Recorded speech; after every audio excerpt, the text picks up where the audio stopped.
When we think about finger in the wind stage 1, we think generally, at least in Marketo, that scoring is an additive measure, which means that the actual math behind it is pure add or subtract individual weighted values based on activity. In reality, from a data science view, this approach to scoring is laughably inaccurate. And that's important to know, because really when you get up to the larger maturity companies, you need to start having that mathematical integrity into the way that you're doing marketing itself. But I think stage 1 is an excellent place to be. It's an excellent place. It has a lot of value, major benefits that we see can do for it. But the third stage is really, in my mind, the most interesting and the greatest area of opportunity in terms of competitive advantage and in terms of getting marketing to be more science-driven.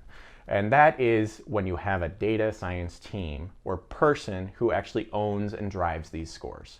And this is ginormously valuable. What we're finding is that some of the biggest clients that we work with, the most advanced clients that we work with, have an actual data science team that is working with marketing in order to drive the usage and intelligence of all of these individual scores, so that we can have not just fit score, intent score, but we can have other things that can be, closed loop smarter over time, such as estimate of lifetime value for prospects.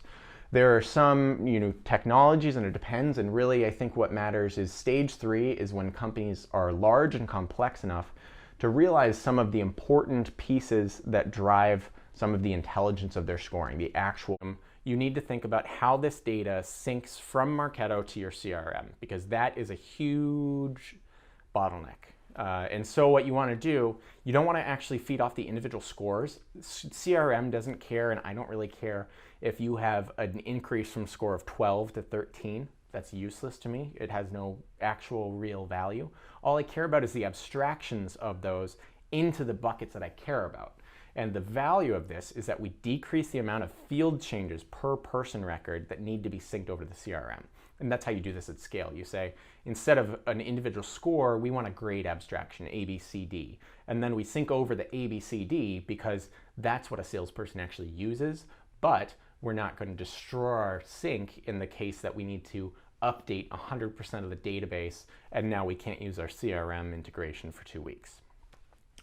The other bit is to be able to have scores to have distinguished priority levels of human resources assigned to individuals.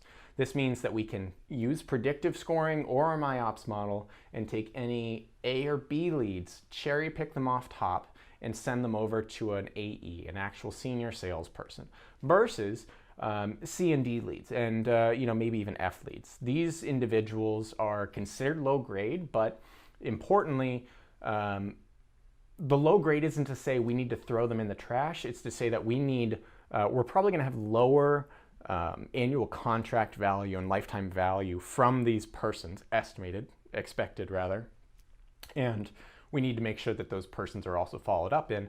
But that's where we get into automation. Basically say the higher the score, the more human touch from sales and marketing, even if you're doing an ABM play.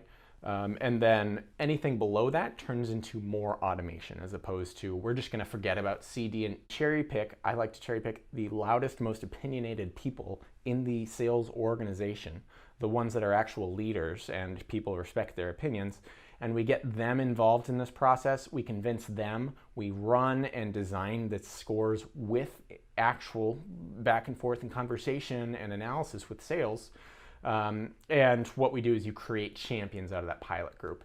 And you say, for example, this pilot group is running off of our marketing intelligence of scores, and compare that to this other one, which is using old school behavior score.